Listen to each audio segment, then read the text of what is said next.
So last video we're talking about fats, and fats are super important for many things. Hormones and energy.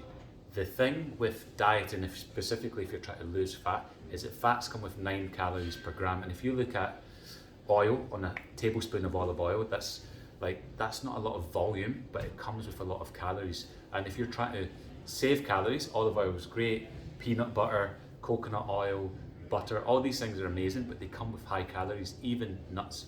So you want to manage them, because 2 tablespoons of olive oil, which would be on a salad potentially, is 270 calories. And if you're trying to cut calories, that's a lot of calories for 2 tablespoons of oil. You can eat that and not even realize that you've eaten it. But you want to be fuller for longer, which is why we focus on protein and calories first.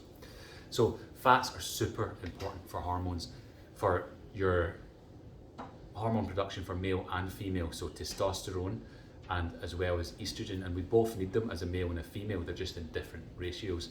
They help with brain health, they help with muscle contractions, and your body needs them just to function at a baseline.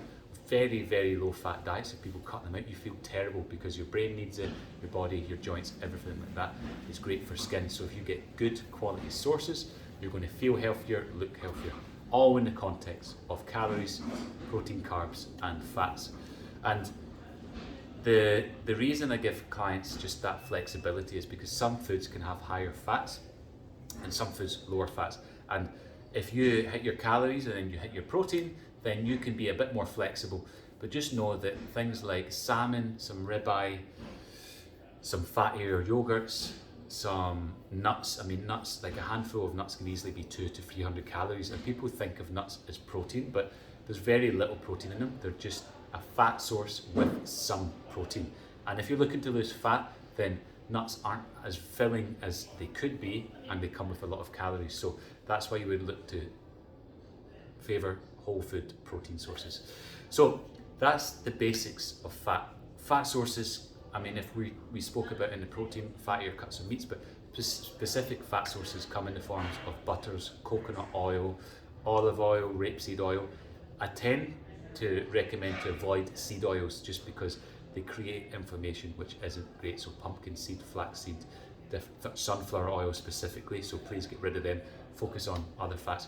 There's things called beef tallow and ghee, which is just ghee is reduced butter, and beef tallow is beef fat, amazing for cooking in, really good for your health, again in context. Fish oil is amazing, and then things like nut butters, almond butter, peanut butter, different things like that. And like I said, all of these things are in context. There's no necessarily good or bad, apart from processed trans fats. Your body can't really use them. You're just looking for things from oils, olive oils and things like that, as well as getting your fats from meats.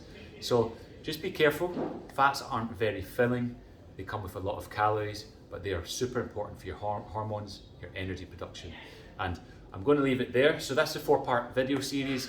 Save them, go back anytime, watch them, ask me any questions anytime. But I wanted to keep it simple just to give you an insight so you can start to understand.